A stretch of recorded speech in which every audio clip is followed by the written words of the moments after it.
Rocky, I had no idea was ever going to have this sort of response. I just thought it was some nice footage because by the time the movie had done, it was probably about $950,000. It was very, very inexpensive. Many times we had just one take, and that was it. So when the screenings around Hollywood at the time were getting this unusual response, that people were actually reacting to the fight as though the fight were happening. I thought, wow, they're really invested in these characters, and I was starting to get phone calls from very, very celebrated people around town. I said, wow, this could be it. This actually is going to work.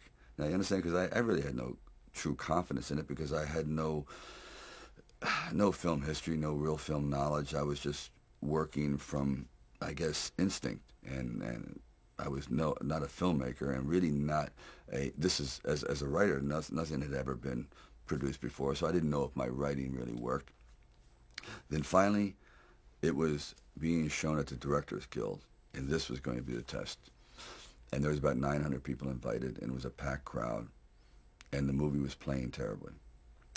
My mother was sitting next to me, and the laughs weren't coming where they're supposed to, and the fight itself seemed to be listless, the response was, and I sat there as everyone filed out of the theater, and I couldn't believe it.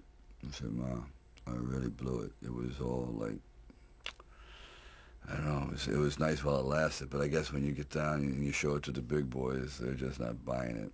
Anyway, I sat there, and literally there was no one left in the theater, because I was humiliated and saddened by the whole thing. And even, I walked her out, and I was walking down the steps, and there's 3 flights down. First flight, second flight, and then by the time I turned for the 3rd flight, the entire audience was down there.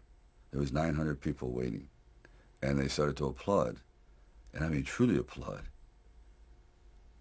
And I said, how could you doubt me, Mom? I'm shocked. And it's like, I just completely came apart. And so there'll never be a moment like that ever. I mean, I truly was over. I said, this is it. I'm just going to, go back home, take my dog, and go back into, trying to eke out a living. And they were all there. And they responded in a way. It's like, I don't know if that's the way they did things in Hollywood, but they saved it up, and I'll never get over that moment. I just looked at all these people, and they were applauding. And it's been all downhill since. Rocky never expected to win. Never. He knew it. He was that much of a realist, and I admired the character for that, because so often I had gone to fight films or sporting films. Yes, we're going to go out there, we're going to knock him out, you're going to win. I said, no, because I'm not going to win. I'm going to get destroyed. But if I can just be lucid, if I can still be standing on my feet, you know what? Then life isn't so bad. And I think, again, symbolically, at the very end of our lives, if we can still say, we were never humbled. We were knocked down, but we got up, and I can say, I lived life with integrity, and I took all the blows, as the song says, and I still prevailed. I think that's a good epitaph for anyone, and that's what I tried to capture in this film. But more importantly, I also realized that you can't be alone. To really succeed, no man really is an island. And it took the love of a woman that no one else loved. It took even the befriending of her brother, who no one could understand, but they gelled together.